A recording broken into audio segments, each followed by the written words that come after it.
Got it. Well You're done. uploading it to your computer? I went to my computer, I'll upload it. Okay, that's great. Thank you. All right, well, let's get started, everyone. Welcome to our February Speakers Night / AGM. So great to see everybody. And a shame that we're not face to face, but I think we are getting close, which is promising. So what we're going to do tonight is we have a short presentation just to get everyone warmed up, and then we will move to our AGM. So we have three presenters tonight, and they are going to be sharing some of their astrophotos.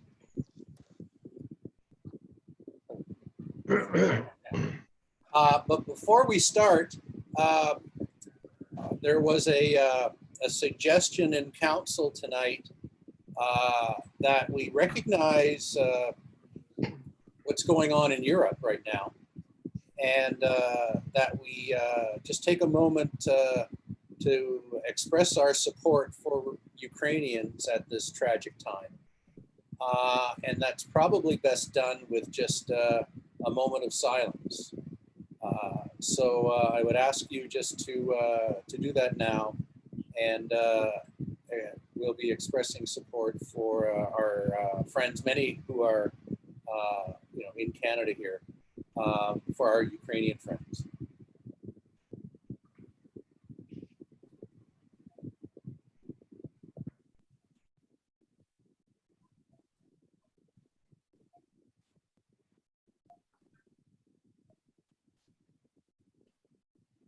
Oh, is it? Okay, thank you. Come again.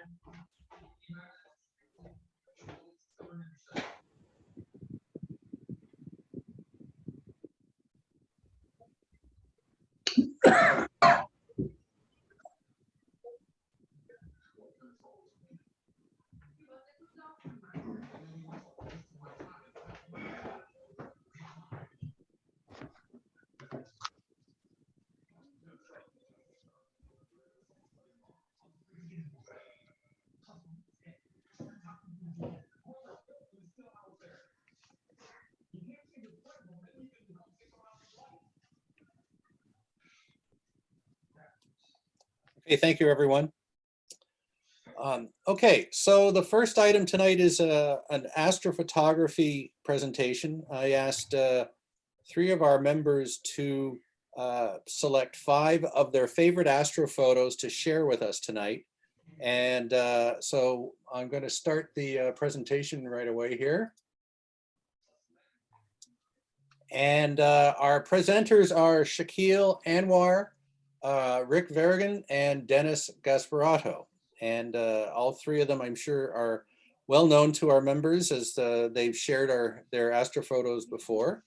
But tonight I'm asking them to, they chose these photos, and I'm asking them to explain to us a little bit how they took them, and also why they are their favorites. So Shaquille, if you want to come up first. Thanks, Randy. So these are my favorite pictures from 2021.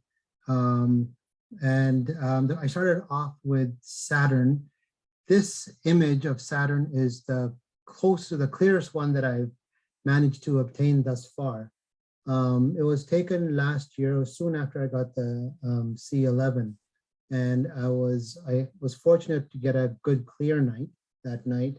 And this picture is at opposition, and you can see that because there's no real shadow of the planet on the rings. Usually it's on one side or the other, but we're looking directly at it in this image in terms of it's so at opposition, as you may know, it's the biggest, it's the brightest, and you also have that Ziegler effect where the rings at that time pop in terms of their brightness compared to all other times of the year. So you can see them, they're much more brighter here. And because of that, there's a bit more clarity on the rings. And you can see the Encke division on both sides of the rings here at the very end there as well. That's generally hard to capture, especially from these latitudes in our unstable skies. But so that's one aspect of this. And then you can see the blue southern horizon starting to appear as the rays start to close as well. So this is one of my better images of 2021. This is of the ISS crossing the sun, and this took me out to some field. I can't even remember where. So the thing about these type of images, you really have to be very mobile. And I think the 8-inch is the biggest type of scope that I can take without breaking my back and setting it up quickly. So this is Sunspot, I believe 2833, and this is a split-second capture. I was actually quite happy because just after this, about 5 seconds after, the clouds came over and obscured the sun. So this is the clearest I've gotten the space station as at this size with the sun behind it. And I'll aim for even more clarity this year, but this is the top in terms of the transits. This is what I call my Hannibal from the 18 picture. I love it when a plan comes together, right? So this was, I had scoped this picture out in terms of the sunrise eclipse. And this is a combination of 5 pictures taken with a 135mm lens on, I believe it was in the Canon 6D. And I manually merged them together just to show that the different, because it was very, on the right side of the image, it was very dark because of the sun. And on the left side, it was lighter. So I had to go through different, I know there's, you can do this programmatically, but I did it actually manually, and I just had to use layers on Photoshop to try to get it as even as possible. And I think it achieved the desired effect. This was the all-nighter that I pulled, and I think I did describe this on a couple of the emails that I sent out. So this was down on Lake Erie in December, and I just parked the car by the water there, and there's only one other person there. All the cabins or the cottages there were abandoned, well, not abandoned, it was closed for the season. It felt like abandoned, quite spooky actually. We just watched the meteors come by, and you can see the radiant of it just above, just to the right of Castor there on Gemini, Castor and Pollux on the top there. So it was, the Geminids are known for their very bright and yellow meteors. And this, it was definitely the case here, some green ones as well. And this was taken with, I believe it was 6D as well, with a Rokinon, it wasn't a Rokinon, it was a Tokina 14mm lens. So this is a blend. There's a shot of the foreground in the bottom there, and it gave a nice shoreline to kind of reflect the light as well, and gives it a good vantage in terms of Orion itself was, and the constellations were moving across the sky. So this is a composite of all the meteors that I was able to capture that night. And finally, this is probably the hardest picture that I was able to take in 2021. So this required an early morning rise. And then I drove out to just west of Ancaster. So I think this transit was at 8:54 a.m. or something like that. And I was actually, when I got there, I snuck into, there's this long driveway for this farmer, and I kind of hid behind the trees, and I parked my my car there. And this was, you couldn't really see it. I was surprised how bright the moon was at that time. It was a blue sky, and it was in July of last year. So a lot of it was just making sure that everything is lined up, and you couldn't really see it, but you just wanted to make sure that you got the shot. And luckily I did. So this one is extra special for me because it was actually, and this was on a 6-8 on prime focus for the 8-inch. And it's special for me because it's my son's birthday. And the only thing that he wanted to do that day was spend the morning with me to capture this. So I have this on video. This is a video taken as flies across, and I can hear his little voice saying, "Did you see it yet? Did you see it yet?" I said, "Yeah, I don't see anything." And I'm preventing him from touching the telescope because he's like, "Don't shake it, don't shake it." And luckily he didn't shake it at that time. So as Ryan Reynolds says, this one kind of gets you in the feelies. So in this regard, this is a special picture for me. And I think that's it for the 5 pictures. Okay, thank you very much, Shaquille. That's fantastic. Thank you. Awesome. Our next presenter is Rick Verrigan. Rick, it's all yours, man. Okay, so just a brief introduction to all my images. With one exception, I took them all without any filters and from the bright city skies of Mississauga using my Celestron 925 telescope. So it's 9.25 inches aperture. And I used a modified DSLR camera. For each of these deep sky images, they had a total exposure of somewhere between 14 and 17 hours each.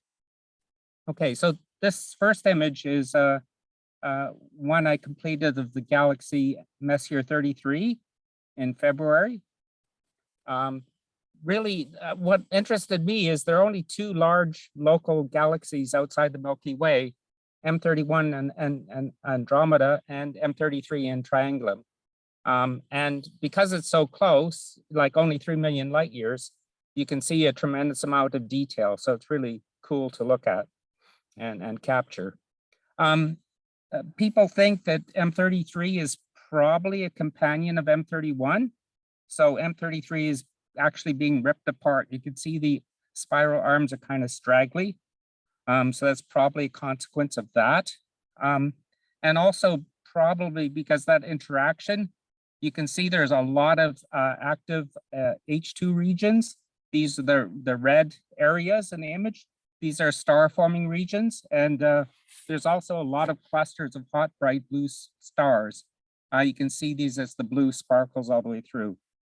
And in fact, there's at least one individual hypergiant star you can actually see in this image.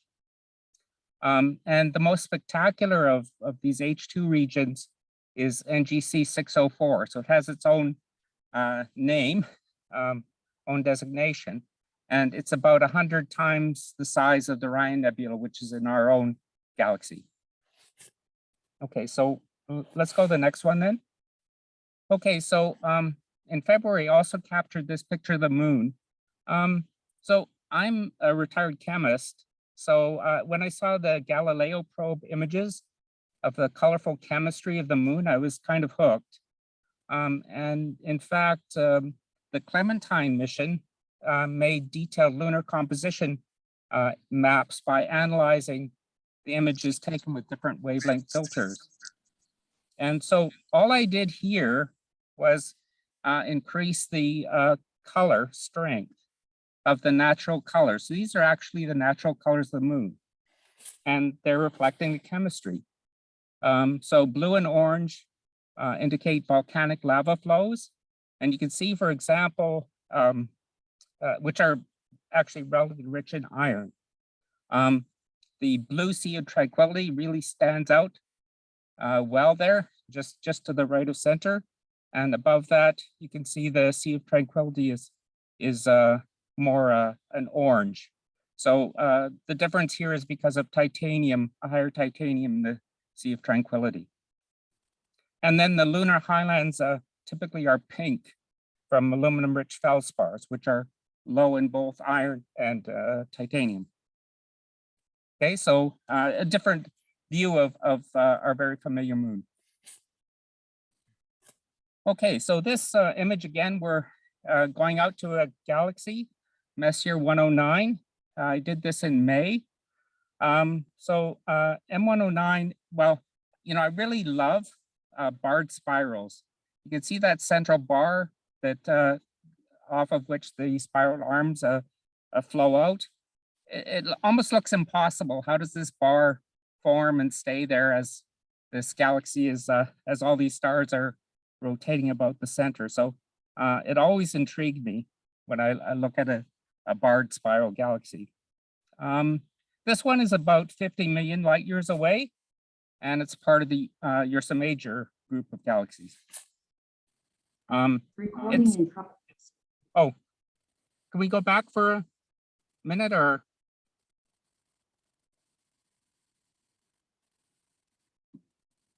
Yeah.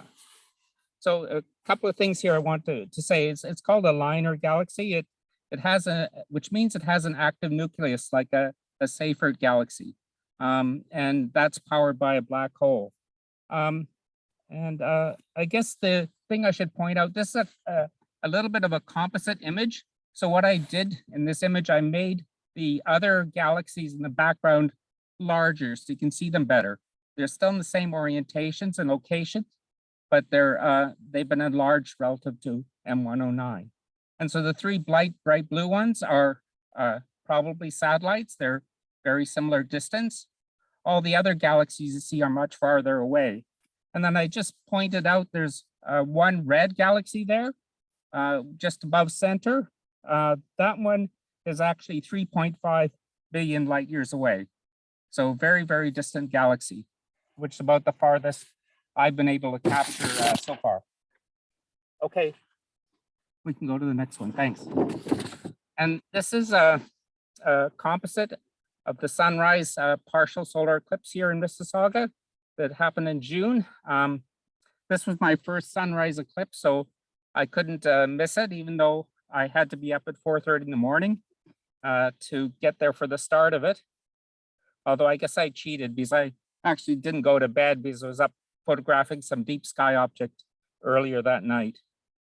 And anyway, this was taken with my Canon DSLR and lens and an eclipse filter. And this is the actual path of the eclipse. So it starts at the lower left and proceeds to the upper right as it goes from the maximum amount of coverage of the sun to the end of the eclipse at the top. But what I did in this picture is I made the sun and moon a little bit larger so that they sort of fill the image better. So the size has been large, but the path is exactly what the sun and moon took. And you can see as it rose, it went through the clouds. You can see layers of clouds, and also the color is changing, as well as it went through different cloud layers and so on, and as it rose higher in the sky. So this was right above the CN Tower, but unfortunately, I'd hoped to get an image of it beside the CN Tower, but there was too many clouds there, so I couldn't actually see the sun until it had risen well above the tower. Okay, this image is called NGC 6826, also known as the Blinking Planetary Nebula, as it visually it appears only as you look away from it by averted vision. When you look at it, it tends to disappear apparently. But this image I took in November. I'd seen a Hubble telescope image of this and it really captivated me. And if you look at my inset from my image, you can see I was able to capture all these concentric rings around the central star. And it's really fascinating how all these rings might have developed.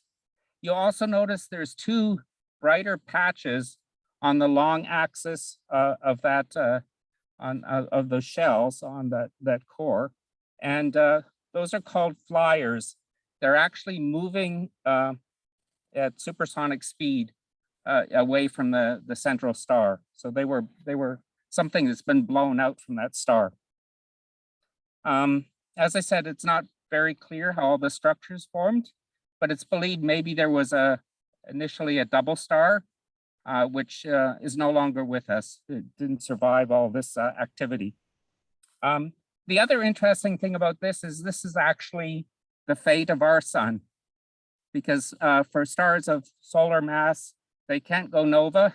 Instead, they blow out a lot of gas, create a nice planetary nebula, and the remaining star actually eventually becomes a white dwarf. So the core of this nebula is very bright, but it's very small. It's only about the size of Mars visually. In actual fact, because this is 3,000 light years away, it's about 1 light year across. And the faint outer shell that I captured here actually isn't even visible in the Hubble image. It's very, very faint. I really had to push to actually bring this faint nebulosity out. Okay, so thanks, Randy, for this opportunity. Oh, Rick, thank you very much for sharing those. Those are great. Our third speaker, last but not least, is Dennis Gasparotto. Dennis, you are up. Oh, hey. Okay. Hi, everybody. These pictures I selected tonight were, most of them were taken in 2021, I think, for Save for One, which was taken in 2020. Lately, we haven't had great skies, so I'm itching to get out there again. But this photograph was taken in Baysville under Bortle 2 skies with no filters. And this is, of course, the elephant trunks, Cepheus. It's a region of gas, and you can see that the reason I like this picture particular is the contrast of the dark nebula that's strewn throughout the image, and of course the elephant trunk itself at the center towards the upper part of the image. This was done without filters, taken with a ZWMC Pro CCD or CMOS camera. And the scope was a William Optics 80 ED triplet. I think the integration time was about just over 2 hours. I wanted to get longer integration times, but clouds moved in shortly afterwards. But I was happy with this photograph because it's typically difficult to get this kind of contrast in images. You need to go to dark skies. Otherwise, you know, if you use hydrogen alpha filters, you can do it from the city, but I wanted to try to accomplish this without filters. Next photo. So yeah, this is the, this region is in Monoceros, and it's one of my favorite nebulas, mainly because it's comprised of multiple structures. You can see that there's something called the Cone Nebula, which is towards the right end of the image.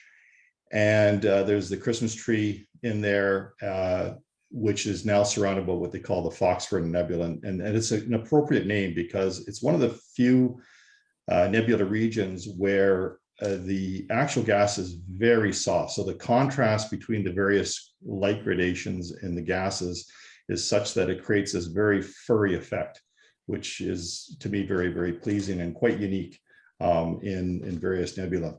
Plus it spans quite a large, it's a large nebula. It's not terribly difficult to photograph, but this was taken from Bortle 7 skies in Oakville with my ZWO camera with a 102 ED doublet.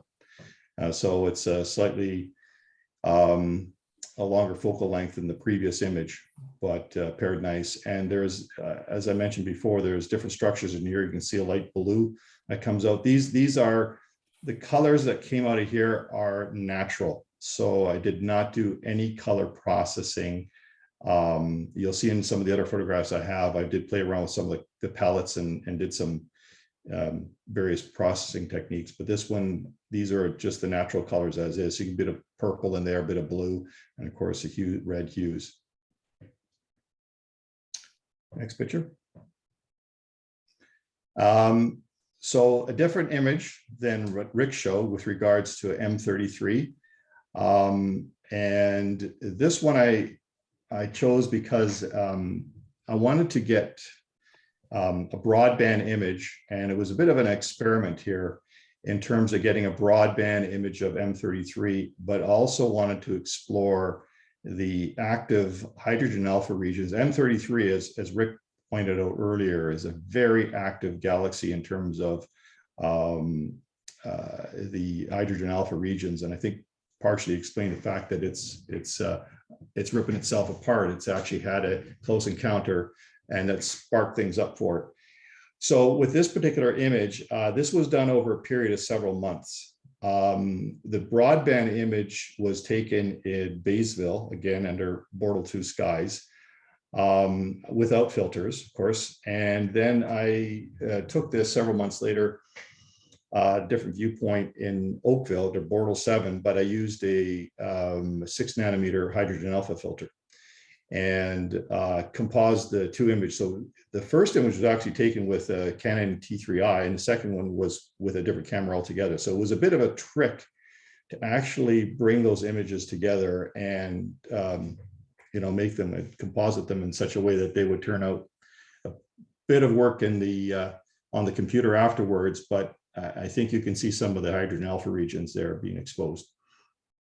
There's also a unique S shape that occurs in terms of the arms here. You can see that there is something going on here with these arms that isn't quite right. They seem to be twisting and turning in different ways. And I haven't seen that in other photographs that I've taken of this object. This one seems to bring it out a little bit more. Next photo. And this picture, I think a lot of people recognize, is the Rosette Nebula. And again, in Moniceros. I like this image. I like the Rosette period because it's such a beautiful object in the sky. In particular, that you have a lot of contrast with the dark structures here. And also there's a lot of detail in the center area. You can see various gas forming regions in the center, and it's almost like a 3D effect. This image was taken with 102 ED doublet and my MC Pro camera from ZWO. But the thing I did here was I wanted to change the color palette to make it more of a Hubble palette.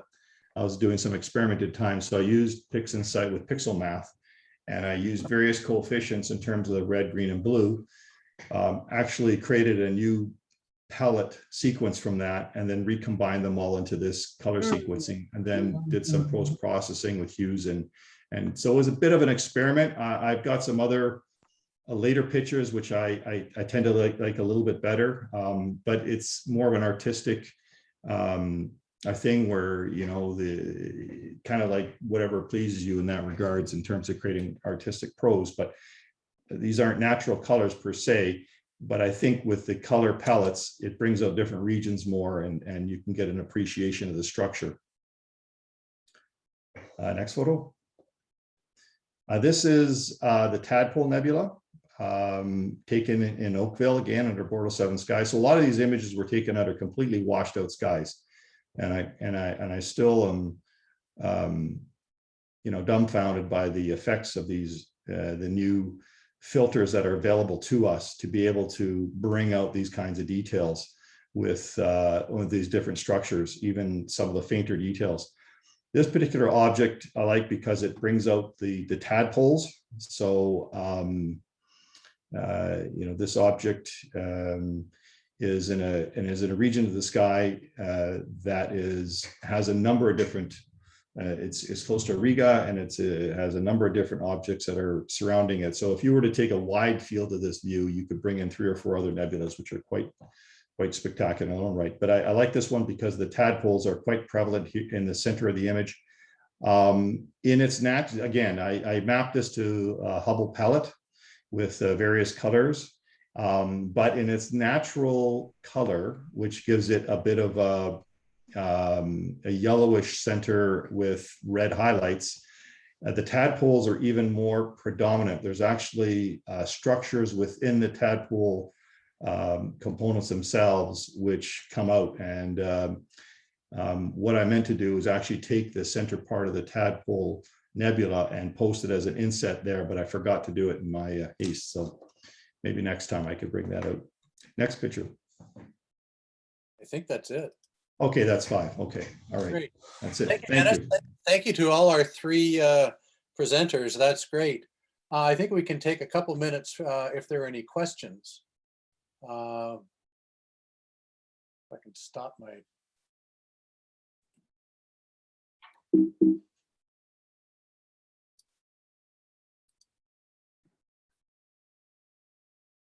There we go. Are there any questions for any of our presenters? I got one. For Rick, the picture of the moon, you just took a straight color picture of the moon, which normally would be gray, Right, and you just stretched the color. exactly, the color strike, yep. Wow. Okay. Yeah. Yeah, I mean, it's a bit trickier than that because you have to get the color balance right. Because you're enhancing the color. So if your color balance is off, you're gonna mess it up. But Wow, that's cool. Thank you. It's easy. It's amazing that, you know, a lot of these photos were taken from light polluted skies. So as Dennis was saying, it really opens up the capability for aspiring astrophotographers to take pictures without having to travel, you know, throw everything in the car and travel for multiple hours. So I that's think great. that's the real reason, Randy, is getting too old to drive 2.5 hours north of the city when you gotta work the next day. It's just, it doesn't work anymore. Gotta find a way. I'm convinced that's why they came up with those filters, right? The truth serum is working. That's good. Good to know. But no, that's great. And you know, I think we're all really impressed with the capability that a lot of our members have, but also, you know, it's really opened up the whole aspect of astrophotography. And you know, for many of us who dealt with film years and years ago, and you know, are seeing the results now, it's mind-boggling. So it's really great. So thanks again, gentlemen, for sharing those pictures with us.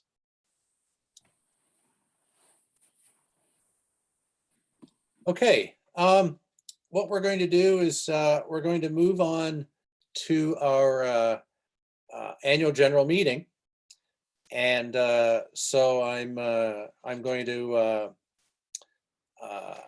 call the meeting open at looks like 8:04 p.m. And the first item is just a welcome and a